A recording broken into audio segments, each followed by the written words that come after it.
be right back.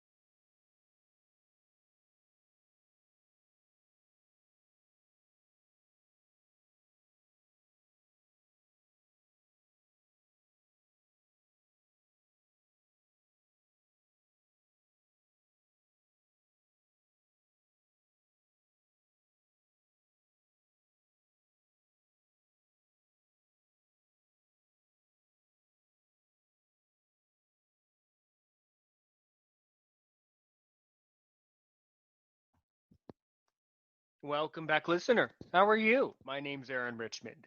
This is the Aaron's Opinion podcast on all of the podcast platforms, Caroline Radio and Blind Advocate Radio.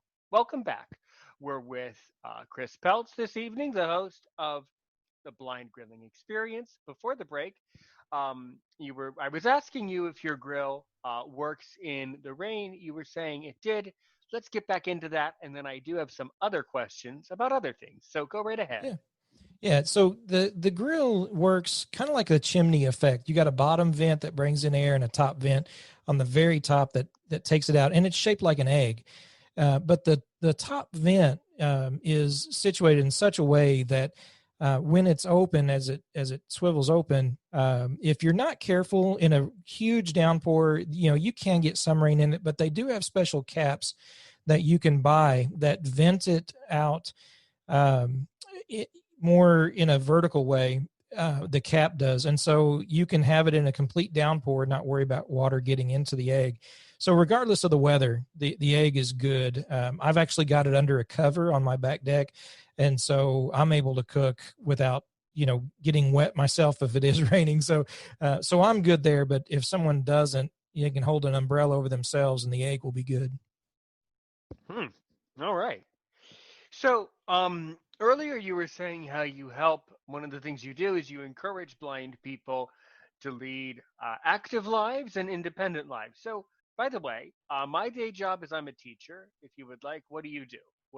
How do you spend time during the day? Yeah, during the day, I'm a gospel preacher. I work with the Southside Church of Christ here in Springfield. Oh, wonderful! So good. I'm so pleased and honored to have my first preacher as a guest. That's wonderful. So yeah. Yeah. And so I'm busy with that. I do a podcast for the church as well. And so I'm doing that every Tuesdays and Thursdays, and then Sunday mornings before we meet at the building. So, so I'm busy doing several works there with the church. And then also I'm the executive director of Blind Grilling Incorporated, which is a 501c3 nonprofit. And what we do is we provide accessible grilling packages to veterans, first responders, and others who have lost their sight. Tell me all about that. That's the type of organization I want to learn more about. So let's talk about that more. Tell me. Sure. Yeah. So when I started on YouTube 3 years ago, just to do videos to have record of me cooking with my kids. And I started getting a lot of comments. Folks who were blind or visually impaired were finding the content. They were commenting and just really appreciative of what I was doing on those videos. And so I kind of ran with that for a little while. And then here in our town, we had a police officer 5 years ago who was shot in the head while pursuing a suspect. And he survived, but he lost one eye completely, had very severe brain damage, and just, I just changed his life forever. And I thought, I would love to give back to someone, to those who serve our communities and our country. And I didn't really know how, other than, to share with them, the ability to do something they may think that they won't be able to do again. And so we started Blind Grilling, and we, and set it up as a nonprofit. We actually did a fundraiser when we first got started a few years ago at the Big Green Egg headquarters, because I contacted them about what we were doing, and they were all on board to help with that. And so we started raising money to be able to provide those packages. And we provided one to a corrections officer in Illinois who ended up going blind. We provided it to an Army veteran in Florida. Another guy down in Texas. We've done a couple here in Missouri. With that, in fact, that police officer last year, who had been shot 5 years prior, a year ago, last week, we delivered an accessible package to him. And so it came full circle for us in that. And we were just so thrilled that we were able to, put these packages together and get folks on board, that we can not only provide them these packages that they can use these grills in not fear of burning themselves, but the technology that, the talking thermometers, the accessible probes, and, and other accessibility items that they're able to, independently go out, fire up a grill, cook a meal for their families, for themselves, and have that confidence and the pride in themselves about, what they've been able to accomplish, when even if they didn't know if they could do it again, probably others were telling them they would never do it again. And we wanted to say, no, you can, and we're here to help. Well, thank you. I immensely appreciate that. I am someone who tremendously supports. I support the military and community. I'm a member of my Lions Club, so I totally understand the meaning of community service and giving back to people, but really giving back to people, really helping people, and that whole idea of giving that freedom to someone who's recently lost their vision, that's really liberating. That's really cool. So, I mean, what would the package include? I mean, it would include some of these thermometers and accessible technology, but then do they also get a grill with the package too? So we've provided 6 complete packages, which include the Big Green Egg itself, as well as the Flame Boss and the talking thermometers and other accessories. But we've put together over 14 packages that did not include the grill, because they were able to purchase a grill themselves, or a family member purchased the grill. But we provided them with the Flame Boss and other accessories that helped them to be able to manage it independently.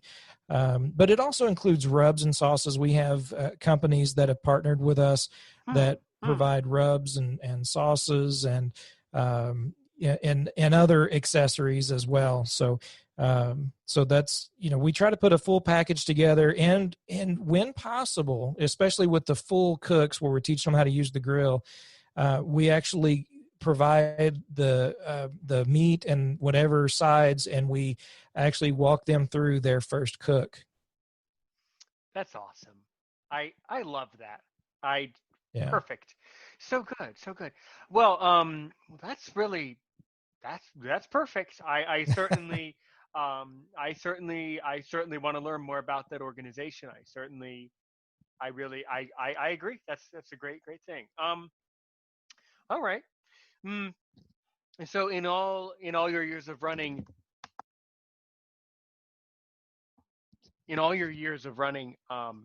that organization, how many states have you reached with your organization? Have you served people, all over the country with this organization? Have you gotten as far as Alaska, Hawaii, California? Where have these blind people been living all over the country?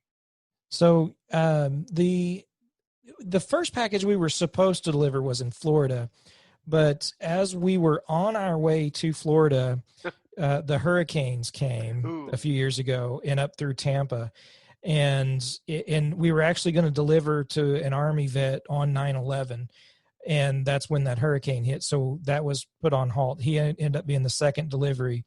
But from Illinois, so from Florida to Illinois, Texas, Missouri, those have been the complete packages that we've delivered.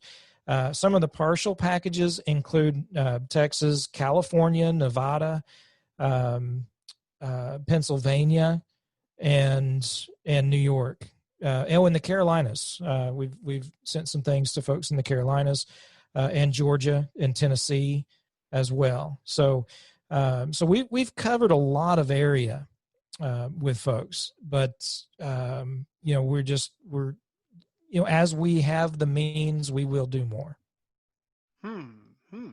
That's really cool. So exactly how does someone find out about your organization? Let's say they're blind, and then how would you go about actually making the dream come true, creating the package, setting it up? How is that delegated, I guess? Yeah. So we do have a website. Blindgrilling.org is our website, and we're trying to get into the process of revamping that and updating it. Generally though, our Facebook, which facebook.com/blindgrilling, and our YouTube, which is the same, youtube.com/blindgrilling. We're on Twitter and Instagram as well. Everything is at Blind Grilling. My email, blindgrilling@gmail.com. We have family members that contact us, that want us to consider, someone that they know or they love for packages. But really it's we've got more people to serve than we can serve. I'll tell you that, because especially after all this hit, we haven't done any fundraising this year. This has all just been, just such a terrible event, this year, that so Right. many places, businesses hit so hard that I just, it's bad. And I hate asking for money anyway. you know, you just hate doing that. And I know when it comes to being a nonprofit, you got to get past that, but usually it's word of mouth.